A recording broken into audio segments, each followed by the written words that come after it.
The reason why they want African people to mix your seeds with non-Africans, especially Europeans, but non-Africans, number one, to reduce the amount of black people in this country who identify as black. Stay with me. I need you to understand, overstand, and understand. They are mixed racing black people out of existence. I'm going to say it again. They are mixed racing black people out of existence. I'm going to say it one more time. They are mixed racing black people out of existence. Now, some of you are going to say, Dr. Umar, you just said mixed race Africans are African. Yes, I did. But a lot of mixed race Africans don't identify as African. From 2000 to 2010, we saw the amount of Africans who call themselves mixed race on the U.S. Census grow exponentially. From 2000 until Barack Obama's election, from the year 2000 to mixed race Obama's election, we saw the amount of blacks who disidentify from being African American into being mixed race, multicultural, biracial. It grew up. So the more black people mix their seed, the smaller the amount of black people appear on paper. Listen to me. The more mixed race Africans identify as something other than African, the smaller our population appears to look in this country. I'll give you an example. According to the 2020 census, Black America is 14% of the country. According to the 2020 census. The 2000 census, we were 17%.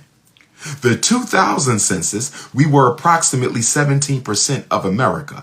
Right now, they're saying we're 14% of America. My question to you, what happened to that 3% of African Americans? What happened to the 3% of African Americans who mysteriously disappeared from the 2000 census, from the 2010 census to the 2020 census? We went from 17% of America to 14%. What happened to the 3% of African Americans who disappeared between the 2010 census and the 2020 census? You know what happened to them? They became mixed racial and biracial. That's what happened to them. They became mixed racial and biracial. That's what happened to them. See, America is promoting interracial love to black people as a way of doing what? Statistically exterminating you on paper. Did y'all hear what I just said? Statistical extermination. Statistical extermination. Statistical. On paper, we're going to make it look like there's less black people in America than there really are, so we can justify less resources, so we can justify paying less attention to black people. They are committing statistical genocide against blacks. Because if I can get black people to accept the fact that they're dropping by 3% every census, if I can get black people to believe their numbers are shrinking by 3% every census, I can start exterminating black people physically and nobody will even question me because I've already gotten black people to buy into the idea that their numbers are shrinking by 3% every year. Our numbers are not shrinking. The problem is more and more black people are identifying as mixed race and biracial. And a lot of them don't even have a white parent. Stay with me. Listen to me. This is the multicultural trap. A lot of Africans in America are calling themselves biracial who don't even have a white parent or a non-African parent. So how is an African American getting away with calling themselves biracial when they don't even have a white parent? You know why? They have a white grandparent. They have a white grandparent. They are quadroon. They are identifying as quadroon. And then you have other Negroes who have one white great-grandparent. They are identifying as octoroon. So we got octoroon Negroes in America. We got Negroes with one white great-grandparent who are identifying as biracial. This is how much we hate ourselves. This is how much we hate ourselves. Stop saying African. Let me get rid of you. You don't come on my live and tell me what to do. Block. So you have black people with a white great-grandparent who are calling themselves biracial. They don't look no different than me. They look just like Dr. Umar, but when they fill out the census, they're putting biracial because they have a white great-grandparent. That's an octoroon. And then you have Negroes with a white grandparent. 25% Caucasian blood, and they think they're octoroon, and they're calling themselves biracial. And the white man laughs. The white man laughs. The white man says, good. Let them keep on disidentifying from their race on paper. Let them keep on disidentifying from their race on paper. Let them keep on disidentifying from their race on paper. So we can statistically exterminate them. We can render them a useless minority group. That's what they're doing. They're saying the reason we pay more attention to Hispanic is because there's more of them than you all. And then, but when you go into the Hispanic group, a lot of the so-called Hispanic are Spanish-speaking Africans who look just like Dr. Umar. Y'all see this game they running on us? They are dividing up the African population in America. They are dividing up the African population in America. They are dividing up the African population in America. Thank you for that, my brother. You just brought up a good point. You just brought up a good point. My brother just said, what about all the pretendians? My brother just said, what about all of the pretendians? My brother just said, what about all of the pretendians in the African American community who don't consider themselves black? They consider themselves Native American. Let me tell you what the pretendians are doing.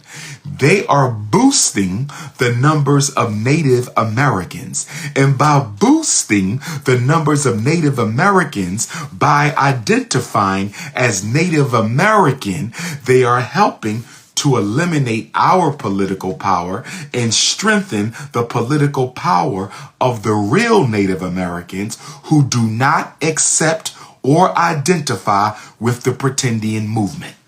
Oh, yes. Oh, yes. So the pretendians are disidentifying from race. Black Latinos are disidentifying from their race. And then we got mixed race black people, as well as octoroons and quadroons with a white grandparent or white great-grandparent disidentifying from their race, making our numbers look smaller and smaller until one day the white man is going to say, we don't have any more identifiable African Americans. Did y'all hear what I just said? I'm going to repeat it. Did you hear what I just said? I'm going to repeat it. Did you hear what I just said? I'm going to repeat it. The day is going to come.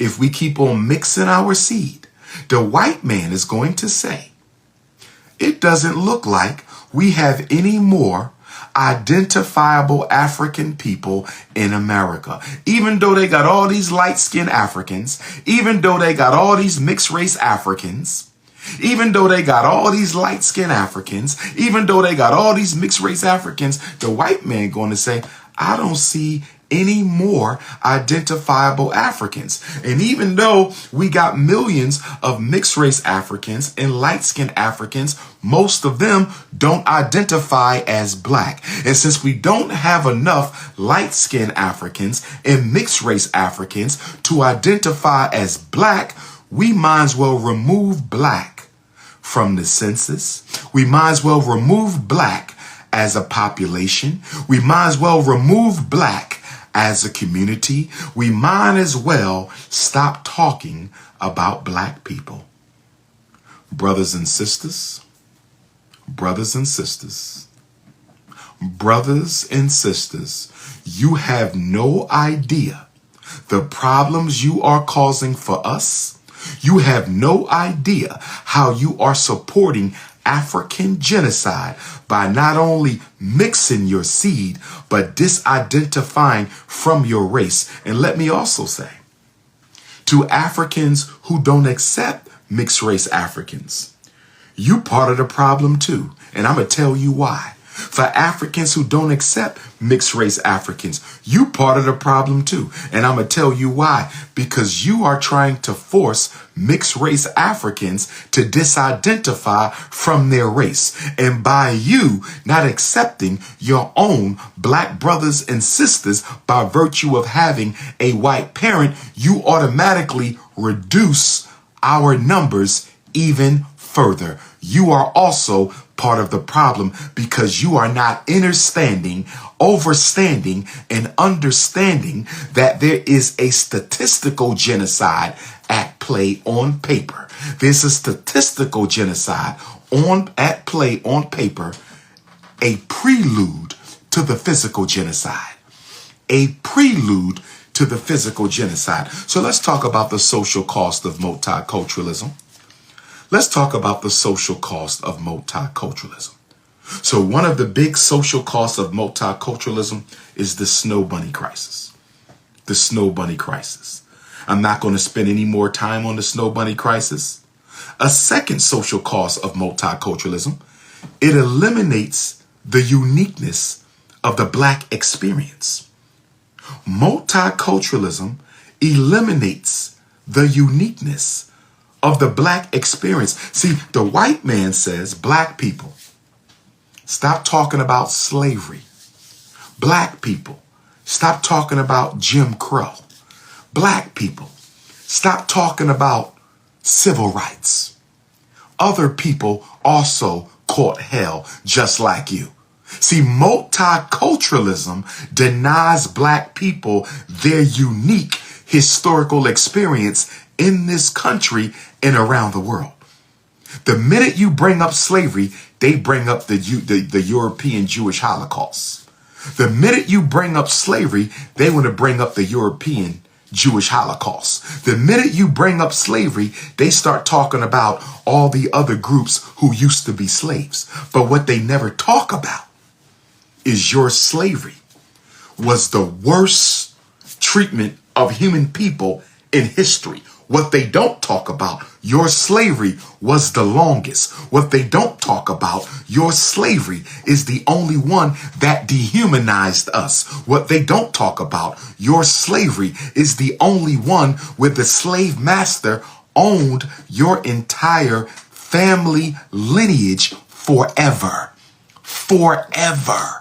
No other slavery did the slave master own perpetually and eternally the entire lineage of an entire people.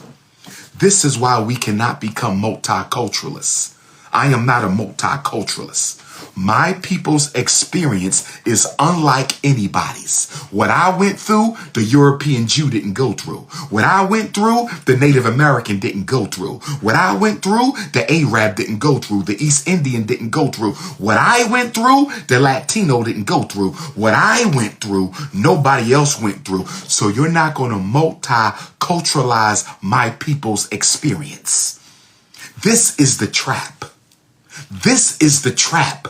Don't you ever fall for this multiculturalism talk. Everybody was slaves before. Everybody was oppressed before. Everybody was mistreated before. And when you fall for that multicultural argument, they're able to dismiss the uniqueness of African people and force you to blend into this people of color. This people of color identity crisis. Don't ever become part of the people of color identity crisis, because no people of color calls themselves people of color except Africans. Let me say it again. The only people who call themselves people of color are black people, because you don't want to stand up and stand out. The only people who call themselves people of color are black people, because you don't want to stand up and stand out. Jews call themselves Jews. Chinese call themselves Chinese. Latina call themselves Latina. Arabs call themselves Arabs. Mexicans call themselves Mexicans. East Indians call themselves Indians. Only black people call themselves people of color, because you don't want to stand up and you don't want to stand out. I am not a person of color. I am an African. I am not a person of color. I am a black man. I am not a person of color. I am a descendant of the Africans who were kidnapped, forced to come to this country and built it. I am not a person of color. I am a black man. We have to stand up and stand out. We cannot allow them to exterminate us with our own silence. We cannot allow them to exterminate us with our own silence. We cannot allow them to exterminate us with our own silence.